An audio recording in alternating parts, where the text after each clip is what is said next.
Potassium ਪਰਮੈਂਗਾਨੇਟ ਦੇ ਵਿੱਚ glycerine, ਜਿਹਨੂੰ ਉਹ ਘਿਓ ਕਹਿ ਕੇ ਪਾਉਂਦੇ ਨੇ, ਔਰ ਖੋਪੜੀ ਦੇ ਵਿੱਚੋਂ ਜਿਹੜਾ ਧੂੰਆਂ ਨਿਕਲਦਾ, ਜਿਹਨੂੰ ਇਹ ਅਕਸਰ ਕਹਿੰਦੇ ਨੇ ਵੀ ਆਤਮਾ ਜਿਹੜੀ ਅਸੀਂ ਬਾਹਰ ਕੱਢ ਰਹੇ ਹਾਂ। ਸੋ ਇਸ ਤਰੀਕੇ ਦੀਆਂ ਗੱਲਾਂ ਜਿਹੜੀਆਂ ਸਾਇੰਸ ਵਿਗਿਆਨ ਮੇਲੇ ਦੇ ਵਿੱਚ ਦੇਖਣ ਨੂੰ ਮਿਲੀਆਂ ਨੇ।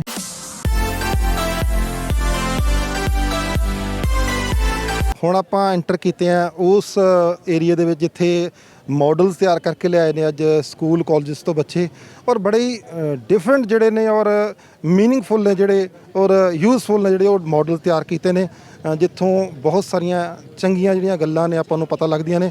ਆਪਾਂ ਸਟਾਰਟ ਕਰਾਂਗੇ। ਬੜੀ ਅੱਛੀ ਜਿਹੜੀ ਐਗਜ਼ੀਬਿਸ਼ਨ ਹੈ, ਦਰਸ਼ਕਾਂ ਨੂੰ ਵੀ ਸਾਡੀ ਬੇਨਤੀ ਹੈ ਵੀ ਇਹਨੂੰ ਐਂਡ ਤੱਕ ਜ਼ਰੂਰ ਦੇਖਣ ਕਿਉਂਕਿ ਨੌਲੇਜਬਲ ਹੈ।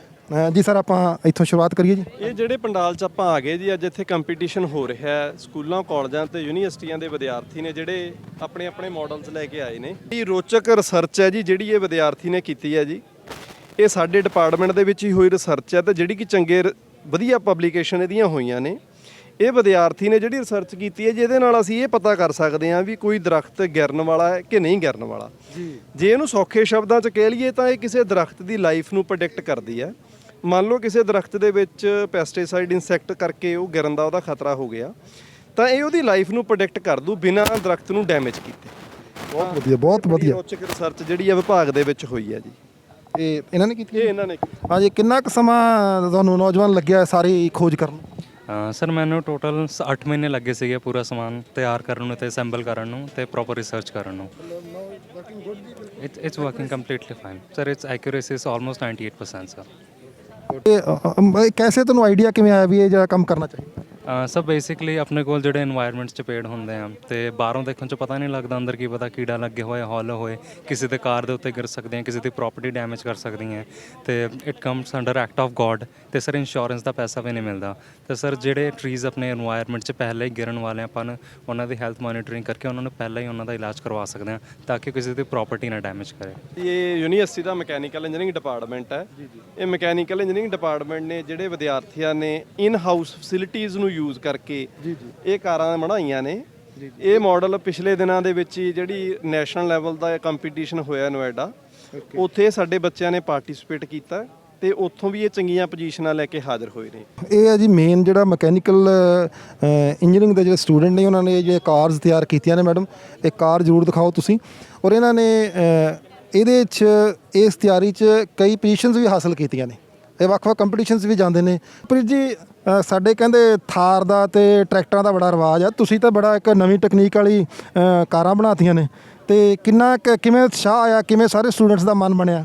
ਸਰ ਐਕਚੁਅਲੀ ਸਰ ਸਾਨੂੰ ਮਕੈਨੀਕਲ ਦੇ ਅਸੀਂ ਵਿਦਿਆਰਥੀ ਹਾਂ, ਸਾਨੂੰ ਮੈਨੂਫੈਕਚਰਿੰਗ ਕਰਨਾ ਬਹੁਤ ਵਧੀਆ ਲੱਗਦਾ। ਉੱਦਾਂ ਵੀ ਸਾਡਾ ਰੇਸਿੰਗ ਕਾਰਾਂ ਬਣਾਉਣਾ ਦਾ ਸ਼ੌਂਕ ਹੈ ਸਾਡਾ ਤੇ ਇਸ ਲਈ ਉਤਸ਼ਾਹ ਆਇਆ। ਕਿੱਥੇ ਤੱਕ ਹੁਣ ਤੱਕ ਕੰਪੀਟੀਸ਼ਨ ਹੋਏ ਨੇ ਤੁਹਾਡੇ ਇਹ ਕਾਰਾਂ ਦੇ? ਤੁਸੀਂ ਸਰ ਇਹ ਇੱਕ ਤਾਂ ਬੁੱਧ ਇੰਟਰਨੈਸ਼ਨਲ ਵਿੱਚ ਹੋਇਆ ਸੀ ਕੰਪੀਟੀਸ਼ਨ, ਜਿਹੜੀ ਇਹ ਕਾਰ ਗਈ ਹੈ ਤੇ ਉਹਦਾ ਗਲਗੋਟੀਅਸ ਯੂਨੀਵਰਸਿਟੀ 'ਚ ਕੰਪੀਟੀਸ਼ਨ ਹੋਇਆ ਸੀ ਤੇ ਜਿਹਦੇ ਕਰਕੇ ਅਸੀਂ ਫਸਟ ਰਨਰ ਅਪ ਰਹੇ ਹਾਂ।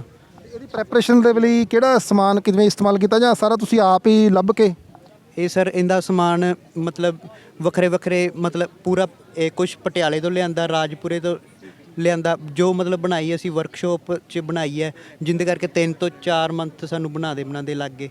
ਤੇ ਕਿੰਨੀ ਸਪੀਡ ਹੈ ਇਹਦੀ ਜਦੋਂ ਤੁਸੀਂ ਇਹਨੂੰ ਚਲਾਓ? ਇਹਦੀ ਸਪੀਡ ਸਰ 200 ਤੋਂ ਅਬਵ ਹੈ। ਹਾਂਜੀ ਸਰ। ਸੋ ਇਹ ਨੌਜਵਾਨਾਂ ਉਦੋਂ ਮੈਂ ਟੀਮ ਸਾਰੀ ਖੜੀ ਹੈ ਪਿੱਛੇ, ਸਾਰੇ ਤੁਸੀਂ ਸਟੂਡੈਂਟ ਹੋ ਨਾਲ? ਹਾਂਜੀ। ਸੋ ਇਹ ਟੀਮ ਸਾਰੀ ਟੀਮ ਵਰਕ ਨਾਲ ਹੀ ਕੰਮ ਹੁੰਦਾ ਆ। ਆਪਾਂ ਗੁੜੀਆਂ ਨੂੰ ਵੀ ਪੁੱਛਦੇ ਹਾਂ। ਹਾਂਜੀ ਬੇਟਾ, ਕਿਵੇਂ ਲੱਗਦਾ ਜਦੋਂ ਮਕੈਨੀਕਲ ਇੰਜੀਨੀਅਰਿੰਗ ਜੁਆਇਨ ਕੀਤੀ ਸੀ ਤੇ ਆਪਾਂ ਆਪ ਕਹਿੰਦੇ ਆ ਵੀ ਲੜਕੀਆਂ ਇੰਜੀਨੀਅਰਿੰਗ ਲਾਈਨ 'ਚ ਘੱਟ ਆਉਂਦੀਆਂ ਨੇ, ਤੇ ਅੱਜ ਕਿੰਨਾ ਕੁ ਮਜ਼ਾ ਆ ਰਿਹਾ ਇਸ ਕੰਮ 'ਚ? ਸਰ ਬਹੁਤ ਮਜ਼ਾ ਆ ਰਿਹਾ ਹੈਗਾ। ਕਹਿੰਦੇ ਨੇ ਕਿ ਲੜਕੀਆਂ ਕੁਝ ਨਹੀਂ ਕਰ ਸਕਦੀਆਂ ਗੀਆਂ, ਪਰ ਲੜਕੀਆਂ ਬਹੁਤ ਕੁਝ ਕਰ ਸਕਦੀਆਂ ਨੇ। ਅਸੀਂ ਆਪਣੀ ਟੀਮ ਦੇ ਨਾਲ ਵਰਕ ਕਰਦੇ ਹੋਏ, ਲਾਈਕ ਸਾਡਾ ਕੈਪਟਨ ਹਰਮਨ, ਇੰਨੇ ਦੇ ਨਾਲ ਵਰਕ ਕਰਕੇ ਸਾਨੂੰ ਬਹੁਤ ਵਧੀਆ ਲੱਗਿਆ। ਅਸੀਂ ਉਹ ਗੱਡੀ ਹੈਗੀ ਖੁਦ ਬਣਾਈ ਹੋਈ ਹੈਗੀ, ਖੁਦ ਵਰਕ ਕੀਤਾ ਗਾ ਵਰਕਸ਼ਾਪ ਦੇ ਵਿੱਚ। ਜਦੋਂ ਵੀ ਕੰਮ ਕਰਦੇ ਸੀਗੇ ਸਾਨੂੰ ਬਹੁਤ ਪ੍ਰੇਰਨਾ ਮਿਲੀ ਹੈ ਇਸ ਕੰਮ ਤੋਂ ਕਿ ਅਸੀਂ ਵੀ ਕੁਝ ਕਰ ਸਕਦੇ ਹਾਂਗੇ। ਤਾਂ ਅਸੀਂ ਇਹ ਗੱਡੀ ਦੇ ਨਾਲ ਇਸ ਗੱਡੀ ਨੂੰ ਕੰਪੀਟੀਸ਼ਨ ਦੇ ਵਿੱਚ ਲੈ ਕੇ ਗਏ ਨੋਇਡਾ ਦੇ ਵਿੱਚ ਸਾਨੂੰ ਬਹੁਤ ਕੁਝ ਸਿੱਖਣ ਨੂੰ ਮਿਲਿਆ ਕਿ ਅਸੀਂ ਆਪਣੀਆਂ ਕਿਸ ਤਰ੍ਹਾਂ ਕਮਿਊਨੀਕੇਸ਼ਨ ਸਕਿੱਲਸ ਨੂੰ ਇੰਪਰੂਵ ਕਰ ਸਕਦੇ ਹਾਂ, ਕਿ ਕਿਸ ਤਰ੍ਹਾਂ ਅਸੀਂ ਅੱਗੇ ਆ ਸਕਦੇ ਹਾਂਗੇ। ਤਾਂ ਸਾਨੂੰ ਬੇਟਾ ਆਪਣੇ ਇੰਸਟੀਚਿਊਟ ਵੱਲੋਂ ਯੂਨੀਵਰਸਿਟੀ ਵੱਲੋਂ ਵੀ ਪੂਰਾ ਸਪੋਰਟ ਮਿਲਦੀ ਰਹਿੰਦੀ ਹੈ ਇਹੋ ਜਿਹੇ ਕੰਮਾਂ ਲਈ? ਜੇ ਤੁਸੀਂ ਕਿ ਉਹ ਡੈਫੀਨਿਟਲੀ ਪੈਸਾ ਬਹੁਤ ਲੱਗਦਾ ਤੇ ਕੌਣ ਸਪੈਂਡ ਕਰਦਾ ਪੈਸੇ? ਸਰ ਪੈਸਾ ਡਿਪਾਰਟਮੈਂਟ ਵੱਲੋਂ ਫੰਡਸ ਵਗੈਰਾ ਆਉਂਦੇ ਨੇਗੇ, ਉਹਨਾਂ ਦੇ ਵਿੱਚੋਂ ਪਹਿਲਾਂ ਅਸੀਂ ਖੁਦ ਬਜਟ ਲਗਾਉਂਦੇ ਆਂਗੇ, ਫਿਰ ਬਜਟ ਡਿਪਾਰਟਮੈਂਟ ਦਿੰਦਾ ਗਾ ਸਾਨੂੰ। ਵਧੀਆ ਗੱਲ ਹੈ, ਯੂਨੀਵਰਸਿਟੀ ਵੀ ਪੂਰੀ ਸਪੋਰਟ ਕਰਦੀ ਹੈ, ਤਾਂ ਹੀ ਬੱਚੇ ਅੱਗੇ ਜਾਣਗੇ, ਕਿਉਂਕਿ ਜਦੋਂ ਕਾਲਜ ਸਟੂਡੈਂਟ ਨੇ ਜਾਂ ਯੂਨੀਵਰਸਿਟੀ ਸਟੂਡੈਂਟ ਨੇ ਤਾਂ ਸਮ ਟਾਈਮ ਫਾਈਨੈਂਸ਼ੀਅਲ ਕ੍ਰਾਈਸਿਸ ਵੀ ਹੁੰਦੇ ਨੇ, ਪਰ ਜੇ ਇੰਨੀ ਵੀ ਸਹੂਲਤ ਮਿਲਦੀ ਆ ਤਾਂ ਬਹੁਤ ਸਾਰੇ ਨਵੇਂ ਜਿਹੜੇ ਸਾਇੰਟਿਸਟ ਲਗਾ ਲਓ ਜਾਂ ਇੰਜੀਨੀਅਰ ਲਾ ਲਓ ਜਾਂ ਇਨੋਵੇਟਰਸ ਲਗਾ ਲਓ, ਇਹ ਆਪਾਂ ਸਾਰੇ ਜਿਹੜੇ ਆ ਇਹਨਾਂ ਸਕੂਲ ਕਾਲਜਸ 'ਚੋਂ ਹੀ ਪੈਦਾ ਕਰ ਸਕਦੇ ਹਾਂ। 7 ਦਿਨ ਦਾ ਜਿਹੜਾ ਇਹ ਮੇਲਾ ਹੈ ਉਹਦੇ ਵਿੱਚ ਈਵੈਂਟ ਸੈਕਟਰੀ ਨੇ, ਸੋ ਵੱਡੀ ਜ਼ਿੰਮੇਵਾਰੀ ਵੀ ਹੈ, ਕਿਉਂਕਿ ਸੈਕਟਰੀ ਦਾ ਜਦੋਂ ਪਦ ਮਿਲ ਜਾਂਦਾ ਤੇ ਸਾਰੀ ਜਿਹੜੀ ਮੇਲੇ ਦੀ ਦੇਖ ਰੇਖ ਕਰਨੀ ਹੁੰਦੀ ਹੈ। ਸਰ ਕਿਵੇਂ ਦਾ ਮਾਹੌਲ ਰਿਹਾ? ਅੱਜ ਤੀਸਰਾ ਦਿਨ ਹੈ, ਇਹ ਕਿਵੇਂ ਲੱਗਿਆ ਵੀ ਕਿੰਨਾ ਕੁ ਬੱਚਿਆਂ ਨੇ ਉਤਸ਼ਾਹ ਲਿਆ ਤੇ ਲੋਕਾਂ ਨੇ ਕਿੰਨਾ ਉਤਸ਼ਾਹ ਲਿਆ ਜਿਹੜੇ ਦੇਖਣ ਵਾਲੇ? ਹਾਂਜੀ, ਇਹ ਆਪਣਾ ਜਿਹੜਾ ਸਾਇੰਸ ਵੀਕ ਫੈਸਟੀਵਲ ਹੈ ਜੀ, ਇਹ ਆਪਣਾ 22 ਤੋਂ 28 ਫੈਬ ਤੱਕ ਚੱਲਣਾ ਹੈ ਤੇ ਉਸ ਦਾ ਅੱਜ ਇਹ ਚੌਥਾ ਦਿਨ ਹੈਗਾ ਤੇ ਇਸ ਦੇ ਵਿੱਚ ਅੱਡ-ਅੱਡ ਪ੍ਰੋਗਰਾਮ ਉਹ ਲਿਖੇ ਗਏ ਨੇਗੇ। ਜਿਸ ਤਰ੍ਹਾਂ ਆਪਣੇ ਕੋਲੇ ਪੋਸਟਰ ਮੇਕਿੰਗ ਸੀਗਾ, ਐਸੇ ਰਾਈਟਿੰਗ ਸੀਗਾ ਤੇ ਅੱਜ ਜਿਹੜਾ ਆਪਣੇ ਕੋਲੇ ਕੰਪੀਟੀਸ਼ਨ ਹੈ that is the model and prototyping making competition. ਤਾਂ ਇਸ ਦੇ ਵਿੱਚ ਸਾਨੂੰ ਬਹੁਤ ਹੀ ਭਰਮਾ ਹੁੰਗਾਰਾ ਮਿਲਿਆ ਬੱਚਿਆਂ ਤੋਂ। ਇਸ ਵਿੱਚ ਟੋਟਲ ਸਕੂਲਾਂ ਨੇ 26 ਪਾਰਟਿਸਪੈਂਟਸ ਨੇ ਹਿੱਸਾ ਲਿਆ ਤੇ ਯੂਨੀਵਰਸਿਟੀ ਦੇ ਵਿੱਚੋਂ ਟੋਟਲ ਸਾਡੇ ਕੋਲੇ 40 ਟੀਮਸ ਆਈਆਂ, ਜਿਵੇਂ ਕਿ ਚੰਡੀਗੜ੍ਹ ਤੋਂ ਵੀ ਆਈਆਂ ਨੇ, ਕੁਝ ਪਠਾਨਕੋਟ ਤੋਂ ਵੀ ਆਏ ਨੇ। ਤਾਂ ਵੀ ਸਾਨੂੰ ਇੰਨਾ ਉਰੇ ਚੰਗਾ ਲੱਗ ਰਿਹਾ ਹੈਗਾ, ਕੋਵਿਡ ਤੋਂ ਬਾਅਦ ਵੀ ਇੰਨਾ ਮੇਲਾ ਲੱਗਿਆ ਹੈਗਾ, ਤਾਂ ਅਸੀਂ ਉਰੇ ਸਾਰੇ ਬੱਚੇ ਵੀ ਬਹੁਤ ਇੰਜੋਏ ਕਰ ਰਹੇ ਨੇਗੇ। ਇਸ ਤੋਂ ਇਲਾਵਾ ਬੱਚਿਆਂ ਨੂੰ ਉਰੇ ਘੁੰਮਣ ਦੇ ਲਈ ਇੱਕ ਆਪਣੇ ਕੋਲੇ ਉਰੇ ਗਾਰਡਨ ਹੈਗਾ ਬੋਟਨੀ ਦਾ, ਉਸ ਤੋਂ ਇਲਾਵਾ ਆਪਣੇ ਕੋਲੇ ਆਬਜ਼ਰਵੇਟਰੀ ਹੈਗੀ। ਤਾਂ ਅੱਡ-ਅੱਡ ਉਰੇ ਹਿੱਸਿਆਂ ਦੇ ਵਿੱਚ ਵੰਡਿਆ ਗਿਆ ਜਿਸ ਨੂੰ ਬੱਚੇ ਬਹੁਤ ਇੰਜੋਏ ਕਰ ਰਹੇ ਨੇਗੇ। ਇਹ ਬੇਟਾ ਤੁਸੀਂ ਜਿਹੜਾ ਅੱਜ ਇੱਥੇ ਦਿਖਾ ਰਹੇ ਹੋ ਘਨੌਰ ਯੂਨੀਵਰਸਿਟੀ ਕਾਲਜ ਤੋਂ ਤੁਸੀਂ ਆਏ ਹੋ ਤੇ ਸਰਦਾਰ ਸਾਹਿਬ ਤੁਹਾਨੂੰ ਪੁੱਛ ਵੀ ਰਹੇ ਨੇ ਵੀ ਇਹ ਕੀ ਹੈ।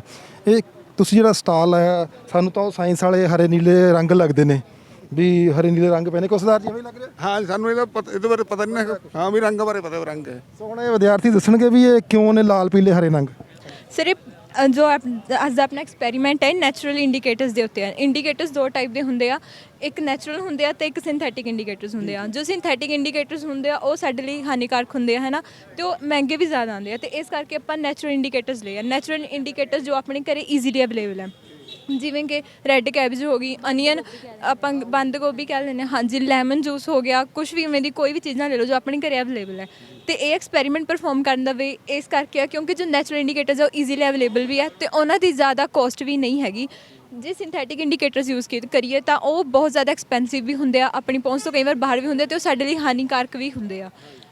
ਤੇ ਸਿਰਫ ਇਹ ਚੀਜ਼ਾਂ ਦੱਸਣ ਲਈ ਕਿਤੇ ਆ ਰਿਹਾ ਕਿ ਕਿਹੜੀ ਚੀਜ਼ ਐਸਿਡ ਜ਼ਿਆਦਾ ਕੰਟੇਨ ਕਰਦੇ ਆ, ਕਿਹੜੀ ਚੀਜ਼ ਬੇਸ ਹੈ ਤੇ ਕਿਹੜੀ ਚੀਜ਼ ਨਿਊਟਰਲ ਹੈ। ਮਤਲਬ ਇੱਕ ਜਿਹੜੀ ਚੀਜ਼ ਦੱਸੀ ਆ ਬੱਚਿਆਂ ਨੂੰ, ਇਹ ਦੱਸੀ ਆ ਵੀ ਆਪਾਂ ਬਸ਼ਰਤੇ ਕਿ ਜਿਹੜੀਆਂ ਆਰਟੀਫਿਸ਼ੀਅਲ ਚੀਜ਼ਾਂ ਨੇ ਜਾਂ ਜਿਹੜੀਆਂ ਫੈਕਟਰੀ ਮੇਡ ਨੇ ਉਹਨਾਂ ਨੂੰ ਯੂਜ਼ ਕਰਕੇ ਆਪਾਂ ਪੀਐਚ ਫੈਕਟਰ ਨੂੰ ਲੱਭਣ ਦੀ ਕੋਸ਼ਿਸ਼ ਕਰੀਏ। ਸਾਡੇ ਕੋਲ ਘਰੇਲੂ ਨੁਸਖੇ ਬਹੁਤ ਹੁੰਦੇ ਨੇ, ਜਿਵੇਂ ਨਿੰਬੂ ਦਾ ਜੂਸ ਹੈ, ਇਹ ਆਪਣਾ ਸਿਰਕਾ ਹੋ ਗਿਆ ਤੇ ਸੋਡਾ ਹੋ ਗਿਆ, ਕੋਲਡ ਡਰਿੰਕ ਹੋ ਗਿਆ, ਟੁੱਥਪੇਸਟ ਹੈ, ਇਹ ਮਿੱਠਾ ਸੋਡਾ ਹੋ ਗਿਆ।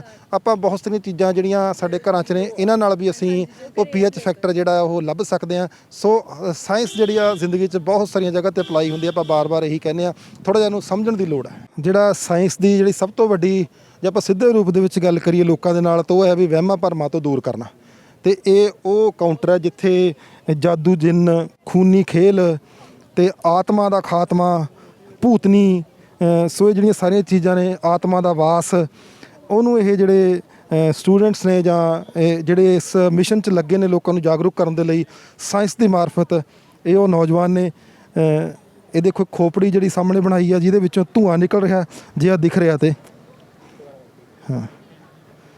ਤੇ ਮੇਨ ਦੋ, ਇੱਕ ਆ ਖੋਪੜੀ ਤੁਸੀਂ ਦੇਖ ਰਹੇ ਹੋ ਜਿਹਦੇ ਵਿੱਚੋਂ ਧੂੰਆਂ ਨਿਕਲ ਰਿਹਾ, ਜੋ ਆਮ ਤੁਹਾਨੂੰ ਸ਼ਮਸ਼ਾਨ ਘਾਟਾਂ ਜਾਂ ਜਿਹੜੇ ਤਾਂਤਰਿਕ ਨੇ ਉਹ ਦੱਸਦੇ ਨੇ ਵੀ ਅਸੀਂ ਇੱਥੇ ਭਭੂਤੀ ਪਾਈ ਆ ਤੇ ਇਹਦੇ 'ਚੋਂ ਧੂੰਆਂ ਨਿਕਲ ਰਿਹਾ, ਆਤਮਾ ਬਾਹਰ ਨਿਕਲ ਰਹੀ ਹੈ। ਇਸ ਤਰੀਕੇ ਦੇ ਬਹੁਤ ਸਾਰੇ ਕੰਮ ਹੁੰਦੇ ਨੇ। ਤੇ ਇੱਕ ਇਹ ਬਲੱਡ ਜਿਹੜਾ ਆਪਾਂ ਨਾਟਕਾਂ 'ਚ ਜਾਂ ਕਈ ਵਾਰੀ ਬੈਗਰਸ ਵੀ ਕਰਦੇ ਨੇ ਵੀ ਉਹ ਬਾਹਾਂ ਲੱਤਾਂ 'ਤੇ ਖੂਨ ਲਾ ਕੇ ਲੋਕਾਂ ਨੂੰ ਗੁੰਮਰਾਹ ਕਰਦੇ ਨੇ ਜਾਂ ਲੋਕਾਂ ਨੂੰ ਲੁੱਟਦੇ ਨੇ। ਇਹ ਕੀ ਹੈ ਜੀ ਸਾਰਾ ਇਹ? ਸਰ ਅਸੀਂ ਸਾਨੂੰ ਦੱਸਣਾ ਚਾਹੁੰਦੇ ਹਾਂ ਕਿ ਜਿਹੜੇ ਤਾਂਤਰਿਕ ਲੋਕ ਹੁੰਦੇ ਨੇ ਉਹ ਕਿਵੇਂ ਪਿੰਡਾਂ ਲੋਕਾਂ ਨੂੰ ਪਿੱਛੇ ਲਵਾ ਕੇ ਉਹਨਾਂ ਦਾ ਘਰ ਬਰਬਾਦ ਕਰ ਜਾਂਦੇ ਹਨ। ਪਰ ਇਸ ਪਿੱਛੇ ਕੁਝ ਨਹੀਂ, ਇਸ ਵਿੱਚ ਸਾਇੰਸ ਹੁੰਦੀ ਹੈ ਤੇ ਸਾਇੰਸ ਦੇ ਕੁਝ ਕੈਮੀਕਲ ਹੁੰਦੇ ਹਨ ਜੋ ਮੈਂ ਦੱਸਣਾ ਚਾਹੁੰਦਾ ਹਾਂ ਕਰਕੇ ਤੁਹਾਨੂੰ। ਇਸ ਵਿੱਚ ਕੈਮੀਕਲ ਪੋਟਾਸ਼ੀਅਮ ਪਰਮੈਂਗਨੇਟ ਜੋ ਉਹਨਾਂ ਨੇ ਭੂਤੀ ਵਿੱਚ ਲਾਇਆ ਹੁੰਦਾ ਹੈ ਤੇ ਇੱਕ ਕੈਮੀਕਲ ਗਲਿਸਰੀਨ ਜਿਸ ਨੂੰ ਕਹਿੰਦੇ ਨੇ ਘੀ ਹੈ। ਤੇ ਪੋਟਾਸ਼ੀਅਮ ਪਰਮੈਂਗਨੇਟ, ਇਹ ਪੋਟਾਸ਼ੀਅਮ ਪਰਮੈਂਗਨੇਟ ਹੈ। ਇਹਦੇ ਉੱਤੇ ਜਦੋਂ ਗਲਿਸਰੀਨ, ਘੀ ਜਿਹਨੂੰ ਘਿਓ ਕਹਿ ਦਿੰਦੇ ਨੇ ਤਾਂਤਰਿਕ, ਇਹਨੇ ਗਲਿਸਰੀਨ ਪਾਈ ਹੈ। धुआं निकलेगा तो आपके घर से आत्मा चली जाएगी और बाद च पैसे हटते सन ਜੀ। ਉਧਰ ਦੇਖੋ ਹੱਥ ਜ਼ਖਮੀ ਹੋ ਗਿਆ ਹੈ ਉਹਨਾਂ ਦਾ, ਮੈਡਮ ਮੈਂ ਚਾਹੂੰਗਾ ਵੀ ਉਧਰ ਵੀ ਦਿਖਾਓ ਜੋ ਆਪਾਂ ਦੇਖਦੇ ਹਾਂ ਵੀ ਕਈ ਵਾਰੀ ਬੈਗਰ ਨੇ ਜਾਂ ਜਿਹੜੇ ਫਿਲਮਾਂ ਦੇ ਵਿੱਚ ਵੀ ਜਿਹੜੇ ਸੀਨ ਹੁੰਦੇ ਨੇ। ਹਾਂਜੀ, ਕਿਵੇਂ ਲਗਾਇਆ ਤੁਸੀਂ ਜੀ? ਸਰ ਇਹ ਦੋ ਤਰ੍ਹਾਂ ਦੇ ਕੈਮੀਕਲਸ ਹੁੰਦੇ ਨੇ ਸਾਡੇ ਕੋਲ। ਇੱਕ ਹੁੰਦਾ ਹੈ ਅਮੋਨੀਅਮ ਥਾਇਓਸਾਇਨੇਟ ਤੇ ਇੱਕ ਹੁੰਦਾ ਹੈ ਫੈਰੀਕੁਲੇਟ ਸੋਲੂਸ਼ਨ। ਸਭ ਤੋਂ ਪਹਿਲਾਂ ਆਪਾਂ ਕੀ ਕਰਦੇ ਹਾਂ, ਅਮੋਨੀਅਮ ਥਾਇਓਸਾਇਨੇਟ ਉਹਨਾਂ ਨੇ ਆਪਣੀ ਬੋਡੀ ਤੇ ਲਗਾਇਆ ਹੁੰਦਾ ਹੈ। ਇਹ ਕੈਮੀਕਲ ਸੁੱਕਣ ਤੋਂ ਬਾਅਦ ਵੀ ਰਿਐਕਟ ਕਰਦਾ ਹੈਗਾ ਜੀ। ਉਸ ਤੋਂ ਬਾਅਦ ਉਹਨਾਂ ਨੇ ਜਿਹੜਾ ਚਾਕੂ ਹੁੰਦਾ ਹੈ, ਉਹਨਾਂ ਕੋਲ ਬਲੇਡ ਹੁੰਦਾ ਹੈ, ਉਹਨਾਂ ਨੇ ਫੈਰੀਕੁਲੇਟ 'ਚ ਡਿਪ ਕਰਕੇ ਰੱਖਿਆ ਹੁੰਦਾ ਹੈ ਪਹਿਲੇ ਹੀ। ਜਦੋਂ ਉਹਦੇ ਕੰਟੈਕਟ ਵਿੱਚ ਆਉਂਦਾ ਤਾਂ ਬਲੱਡ ਰੈੱਡ ਕਲਰੇਸ਼ਨ ਦਿੰਦਾ ਜੀ। ਸੋ ਇਹਨਾਂ ਨੂੰ ਵੀ ਪੁੱਛਦੇ ਆ, ਸਾਰਾ ਅੱਜ ਪਹਿਲੀ ਵਾਰੀ ਪਤਾ ਲੱਗਿਆ ਵੀ ਉਹ ਖੂਨ ਨਕਲੀ ਬਣ ਜਾਂਦਾ ਜੀ? ਹਾਂਜੀ ਸਰ, ਪਹਿਲੀ ਵਾਰੀ ਪਤਾ ਲੱਗਿਆ ਜੀ ਇਹ ਕੈਮੀਕਲ ਨਾਲ ਸਾਰਾ ਕੁਝ ਹੋ ਰਿਹਾ ਜੀ ਪਿਕਚਰਾਂ 'ਚ। ਪ੍ਰੈਜ਼ੈਂਟ ਕੀਤੀਆਂ ਨੇ ਜਿਹੜੀਆਂ ਮੇਰੇ ਨੌਲੇਜ ਤੋਂ ਵੀ ਬਾਹਰ ਸੀ, ਇਹ ਬੱਚਿਆਂ ਤੋਂ ਆ ਕੇ ਸਿੱਖ ਰਹੇ ਹਾਂ। ਸਰ ਲਾਜ਼ਮੀ ਕਹਿੰਦੇ ਸਾਰੀ ਉਮਰ ਸਿੱਖਣ ਤੇ ਲੰਘ ਜਾਂਦੀ ਹੈ, ਔਰ ਇਸ ਸਾਇੰਸ ਮੇਲੇ 'ਚ ਆ ਕੇ ਤਾਂ ਜ਼ਰੂਰ ਇਸ ਤਰ੍ਹਾਂ ਲੱਗਦਾ ਵੀ ਬਹੁਤ ਕੁਝ ਬਾਕੀ ਰਹਿ ਗਿਆ ਸੀ ਹਜੇ। ਤੇ ਬੱਚਿਆਂ ਨੂੰ ਕੀ ਸਰ ਸੁਨੇਹਾ ਦੇਣਾ ਚਾਹੋਗੇ ਜਿਹੜੇ ਹੋਰ ਲੋਕ ਸਾਇੰਸ ਦੇ ਜਿਹੜੇ ਵਿਗਿਆਨ ਮੇਲੇ ਨੂੰ ਉਤਸ਼ਾਹਿਤ ਹੋਣ ਜੀ? ਮੈਂ ਸਰ ਬੱਚੇ ਨੂੰ ਇਹ ਕਹਿਣਾ ਚਾਹਾਂਗਾ ਕਿ ਜਿਹੜੀ ਤੁਹਾਡੀ ਆਪਣੀ ਇਨੋਵੇਸ਼ਨ ਹੈ, ਤੁਹਾਡਾ ਜਿਹੜਾ ਆਪਣੀ ਸੋਚ ਹੈ, ਉਹਦੇ ਨਾਲ ਕੰਮ ਕਰੋ ਤੇ ਸਾਇੰਸ ਨੂੰ ਸਮਝਣ ਦੀ ਲੋੜ ਹੈ। ਤੇ ਸਾਇੰਸ ਸਾਡੇ ਆਲੇ ਦੁਆਲੇ ਹਰ ਜਗ੍ਹਾ ਅਵੇਲੇਬਲ ਹੈ ਤੇ ਤੁਸੀਂ ਆਪਣੇ ਮਾਈਂਡ ਨੂੰ ਉਸ 'ਤੇ ਅਪਲਾਈ ਕਰੋ ਤੇ ਆਪਣੀ ਇਨੋਵੇਸ਼ਨ ਤੇ ਆਪਣਾ ਦਿਮਾਗ ਨਾਲ ਸੋਚ ਕੇ ਉਹਦੇ ਹਿਸਾਬ ਨਾਲ ਤੁਸੀਂ ਅੱਗੇ ਕੰਮ ਕਰੋ।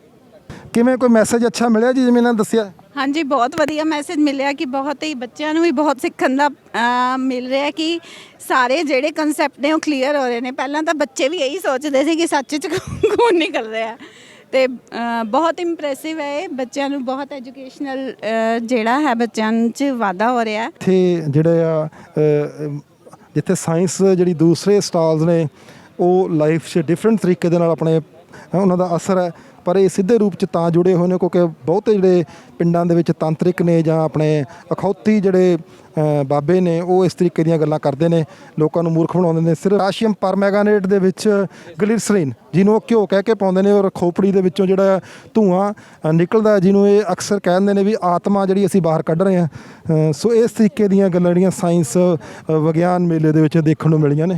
ਨਵੀਂ ਡਿਵਾਈਸ ਹੈ ਜਿਹੜੀ anti sleep alarm for drivers.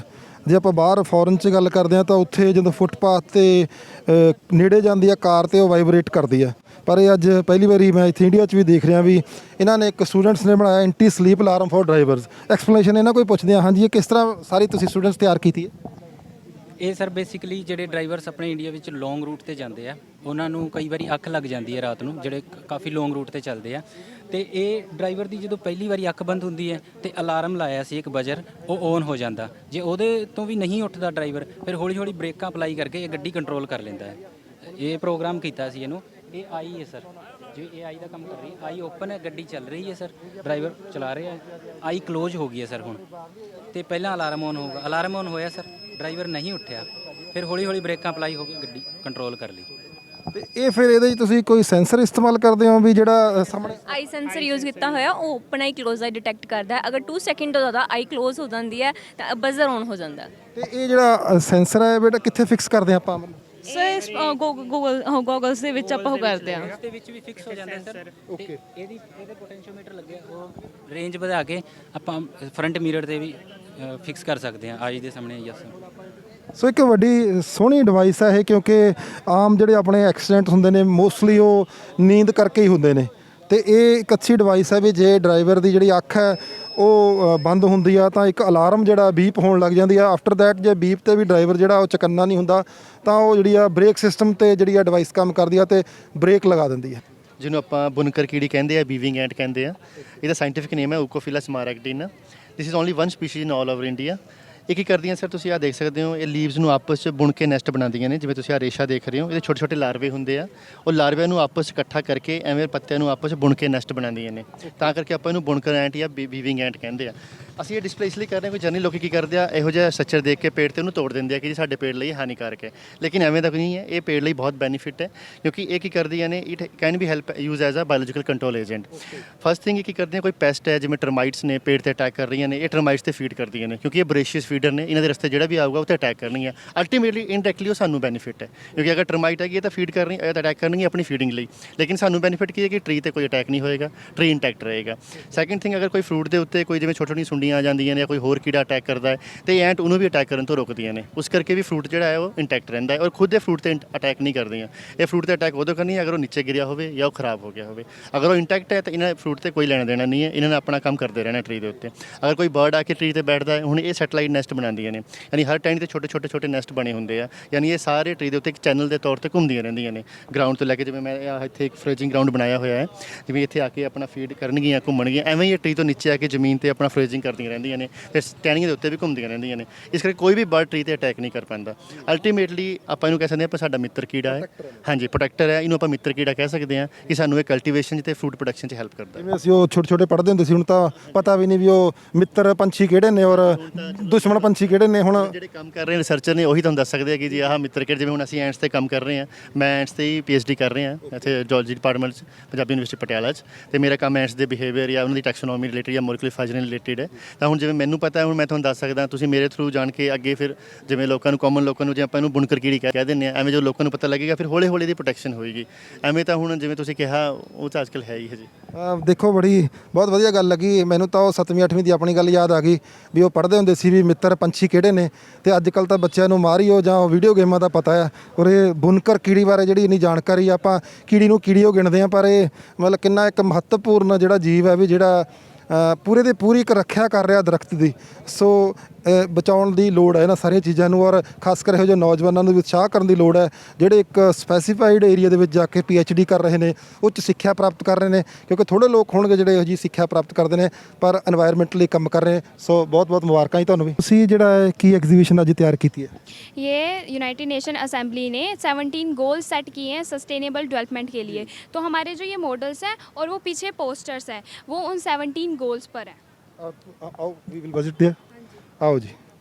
ਸੋ ਇਹ ਗੱਲ ਕਰਦੇ ਨੇ ਯੂਨਾਈਟਿਡ ਨੇਸ਼ਨ ਦੇ 17 ਗੋਲ ਦੀ, ਜੇ ਉਹ ਸਾਰੇ ਗੋਲ ਨੇ ਜਿਨ੍ਹਾਂ ਤੇ ਯੂਨਾਈਟਿਡ ਨੇਸ਼ਨ ਵਰਕ ਕਰਦੀ ਹੈ। ਸੋ ਅਸੀਂ ਜਲਦੀ ਜਿਹੜੇ ਇੱਕ ਪੁੱਛਾਂਗੇ ਇਹਨਾਂ ਨੂੰ ਵੀ ਇਹ ਕਿਹੜੇ ਗੋਲ ਨੇ। ਤੁਸੀਂ ਸਿਰਫ ਇਹਨਾਂ ਨੂੰ ਵਿਦਆਊਟ ਐਕਸਪਲੇਨੇਸ਼ਨ ਜਸਟ ਨੇਮ ਦੱਸੋ ਇਹਨਾਂ ਦੇ। हाँ जी, no poverty, zero hunger, quality education, gender equality, decent work and economic growth, reduced inequalities, peace and justice, partnership for goals. ये कुछ गोल्स हैं जिनके ऊपर हमने पोस्टर्स बनाए हैं और बचे हुए गोल्स के ऊपर हमने वहाँ पे मॉडल्स बनाए हैं। हाँ जी। ਸੋ ਸਭ ਤੋਂ ਜਿਹੜੀ ਅਹਿਮ ਗੱਲ ਆ ਉਹ ਇਹ ਹੈ ਵੀ ਅਸੀਂ ਜਦੋਂ ਗੱਲ ਸੋਸ਼ਲ ਵਰਕ ਦੀ ਕਰਦੇ ਹਾਂ ਜਾਂ ਅਸੀਂ ਲੋਕਾਂ ਨਾਲ ਜੁੜਨ ਦੀ ਗੱਲ ਕਰਦੇ ਹਾਂ ਤਾਂ ਲੋਕ ਜਿਹੜੀ ਇੱਕ ਵਰਲਡ ਲੈਵਲ ਦੀ ਆਰਗੇਨਾਈਜੇਸ਼ਨ ਹੈ ਯੂਨਾਈਟਿਡ ਨੇਸ਼ਨ, ਉਹਦੇ ਵੱਲੋਂ ਇੱਕ ਗੋਲ ਸੈੱਟ ਕੀਤੇ ਗਏ ਨੇ ਔਰ ਮੋਸਟਲੀ ਇਹਦੇ 'ਚ ਸਾਰੇ ਦਾ ਸਾਰਾ ਏਰੀਆ ਜਿਹੜਾ ਕਵਰ ਹੈ ਫਰੋਮ ਬਾਟਮ ਟੂ ਟੌਪ, ਜੋ ਕੁਝ ਵੀ ਇਸ ਸਮਾਜ ਤੇ ਦੁਨੀਆ 'ਚ ਹੁੰਦਾ ਆ ਉਹਨੂੰ ਇਹ ਯੂਨਾਈਟਿਡ ਨੇਸ਼ਨ ਗੋਲਸ ਦੇ ਵਿੱਚ ਟੱਚ ਕਰਨ ਦੀ ਤੇ ਉਹਨਾਂ ਨੂੰ ਲੋਕਾਂ ਨੂੰ ਕੰਮ ਕਰਨ ਦੀ ਜਾਂਚ ਕਿਵੇਂ ਕਰਨੀ ਹੈ ਉਹ ਸਾਰੀ ਡਿਟੇਲ ਹੈ।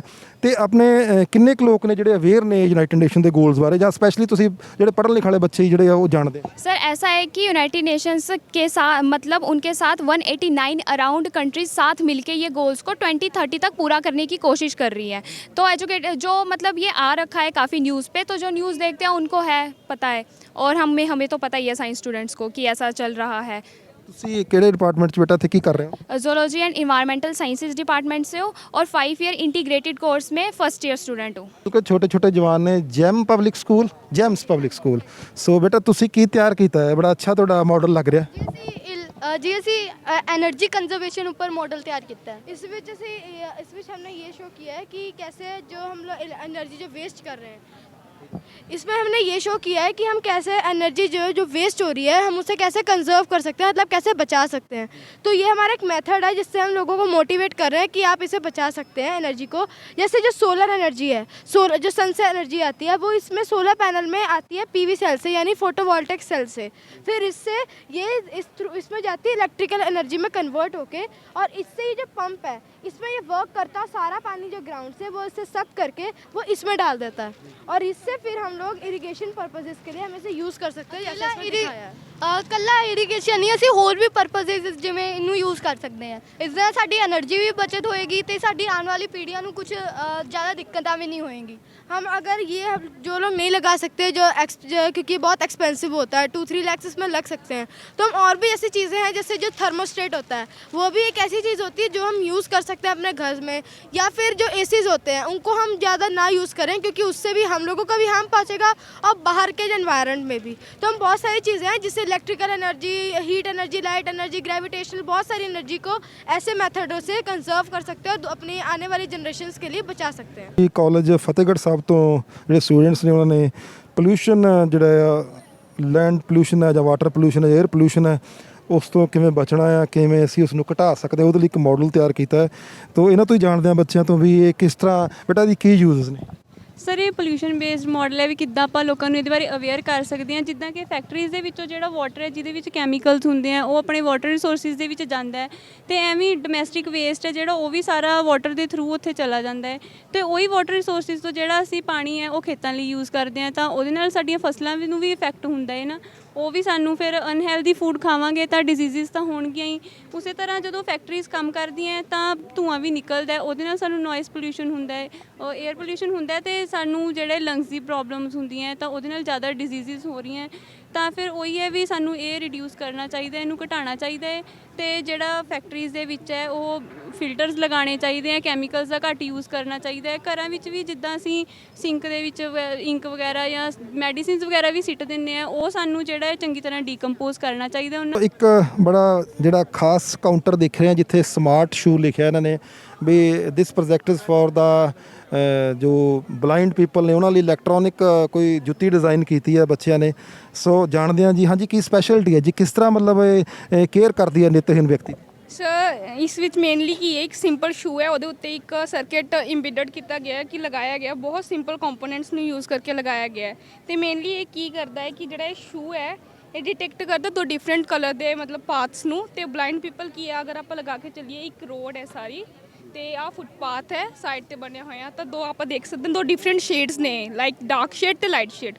ਜਦੋਂ ਉਹ ਵਾਕ ਕਰ ਰਿਹਾ ਤੇ ਤਾਂ ਮਤਲਬ ਦੇਖੋ ਕੁਛ ਵੀ ਨਹੀਂ ਹੋ ਰਿਹਾ ਫੁੱਟਪਾਥ 'ਤੇ, ਬਟ ਜਦੋਂ ਇੱਧਰ ਆ ਰਿਹਾ ਤਾਂ ਉਹ ਵੀਪ ਕਰਨਾ ਸਟਾਰਟ ਕਰ ਦਿੰਦਾ ਤਾਂ ਉਹਨੂੰ ਬਲਾਈਂਡ ਪਰਸਨ ਨੂੰ ਪਤਾ ਲੱਗ ਜਾਏਗਾ ਕਿ ਉਹ ਰੋਡ ਤੇ ਆ ਗਿਆ, ਦੈਟ ਮੀਨਸ ਮੇਨ ਰੋਡ ਤੇ ਆ ਗਿਆ, ਵਹੀਕਲਸ ਹੋਣਗੇ ਉੱਥੇ, ਟ੍ਰੈਫਿਕ ਹੋਏਗਾ ਤਾਂ ਐਕਸੀਡੈਂਟ ਹੋ ਸਕਦਾ ਤਾਂ ਉਹ ਵਾਪਸ ਕੀ ਹੈ ਫੁੱਟਪਾਥ ਤੇ ਆ ਕੇ ਆਪਣਾ ਪਾਥ ਸਹੀ ਕਰ ਸਕਦਾ ਹੈ। ਤਾਂ ਇਹ ਫਿਰ ਬਲੈਕ ਕਲਰ ਨੂੰ ਡਿਟੈਕਟ ਕਰਦਾ ਜਾਂ ਮਤਲਬ ਦਿਸ ਰੋਡ ਡਾਰਕ ਕਲਰ ਨੂੰ ਡਿਟੈਕਟ ਕਰਦਾ ਸਰ, ਇਹ ਕਿ ਡਾਰਕ ਕਲਰ ਤੇ ਆ ਕੇ ਵੀਪ ਕਰਨ ਲੱਗ ਜਾਂਦਾ ਹੈ। ਬਹੁਤਾ ਜਿਹੜਾ ਬੈਨੀਫਿਟ ਆ ਉਹ ਆਪਾਂ ਨੂੰ ਘਰ ਦੇ ਨੇੜੇ ਜ਼ਿਆਦਾ ਹੈ ਕਿਉਂਕਿ ਬਾਹਰ ਤਾਂ ਕੋਈ ਹੋਰ ਚੀਜ਼ਾਂ ਵੀ ਡਾਰਕ ਹੋ ਸਕਦੀਆਂ ਨੇ, ਜਿਸ ਤਰ੍ਹਾਂ ਕੋਈ ਗਾਰਾ ਹੈ ਜਾਂ ਚਿੱਕੜ ਹੈ ਉਹਦੇ 'ਚ ਪੈਰ ਤੇ ਲੱਗਿਆ। ਸਰ ਜਦੋਂ ਆਪਾਂ ਉਸ 'ਚ ਆਪਾਂ ਕਹਿ ਸਕਦੇ ਮੇਨਲੀ ਤਾਂ ਬਲਾਈਂਡ ਪੀਪਲ ਨੂੰ ਜ਼ਿਆਦਾ ਦੂਰ ਜਾਣਾ ਵੀ ਨਹੀਂ ਚਾਹੀਦਾ ਕਿ ਆਪਣੀ ਫੈਮਿਲੀ ਦੇ ਨਾਲ ਹੀ ਜਾਂਦੇ ਕਿ ਜੇ ਜ਼ਿਆਦਾ ਦੂਰ ਜਾਂਦੇ ਅਤੇ ਅਗਰ ਨੀਅਰ ਬਾਏ ਮੇਨਲੀ ਉਹਨਾਂ ਦੇ ਇਹ ਕੀ ਹੈ ਕਿ ਵਾਕ ਵਗੈਰਾ ਕਰ ਸਕਦੇ ਆ ਕਿ ਉਹਨਾਂ ਦਾ ਮਤਲਬ ਰੂਟੀਨ ਹੈਲਦੀ ਰਹੇ, ਉਹਨਾਂ ਲਈ ਵਾਕ ਜ਼ਰੂਰੀ ਹੈ ਤਾਂ ਨੀਅਰ ਬਾਏ ਜਾ ਸਕਦੇ।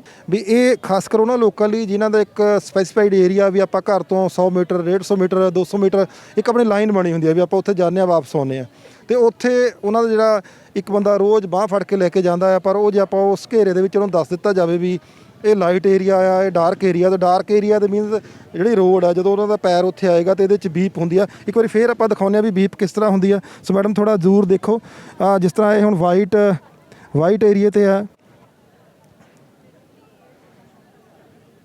ਸੋ ਬੜਾ ਸਿੰਪਲ ਜਿਹੜਾ ਕੋਈ ਮਹਿੰਗਾ ਨਹੀਂ ਹੈ ਪਰ ਬੜੀ ਅੱਛੀ ਖੋਜ ਕੀਤੀ ਹੈ।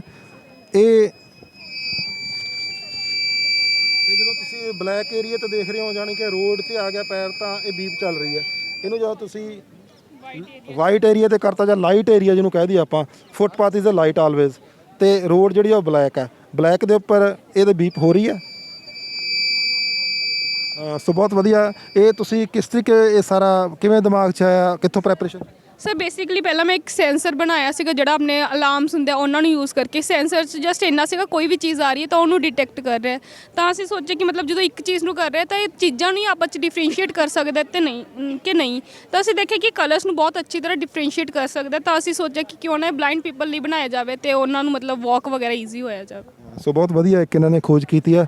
ਸੋ ਸਟੂਡੈਂਟ ਕੁਛ ਨਾ ਕੁਛ ਕਰਦੇ ਨੇ, ਨਵੀਆਂ ਖੋਜਾਂ ਸਮਾਜ ਲਈ ਫਾਇਦੇਮੰਦ ਹੁੰਦੀਆਂ ਨੇ। ਇਸ ਗੱਲ ਦਾ ਇਹੀ ਆ ਜੋ ਅੱਜ ਅਸੀਂ ਇਸ ਵਿਗਿਆਨ ਮੇਲੇ ਦੇ ਵਿੱਚ ਆਏ ਹਾਂ ਵੀ ਜਾਗਰੂਕ ਹੋਣਾ ਪਵੇਗਾ, ਸਮਝਦਾਰ ਹੋਣਾ ਪਵੇਗਾ, ਵਿੱਦਿਆ ਲੈਣੀ ਪਵੇਗੀ, ਧਰਮ ਦੀ ਆਸਥਾ ਜਿਹੜੀ ਆ ਉਹ ਆਸਥਾ ਤੱਕ ਰਹਿਣੀ ਚਾਹੀਦੀ ਆ, ਅੰਧ ਭਗਤੀ ਨਹੀਂ ਬਣਨੀ ਚਾਹੀਦੀ ਔਰ ਸਮਾਜ ਦੇ ਵਿੱਚ ਇੱਕ ਦੂਜੇ ਦੇ ਸਹਿਯੋਗੀ ਬਣਨਾ ਚਾਹੀਦਾ ਆ। ਸਾਇੰਸ ਜਿਹੜੀ ਆ ਉਹ ਜ਼ਰੂਰੀ ਆ ਜ਼ਿੰਦਗੀ ਦੇ ਲਈ, ਉਹਨੂੰ ਵੀ ਮੰਨਣਾ ਸਾਨੂੰ ਜ਼ਰੂਰੀ ਕਰਨਾ ਪਵੇਗਾ।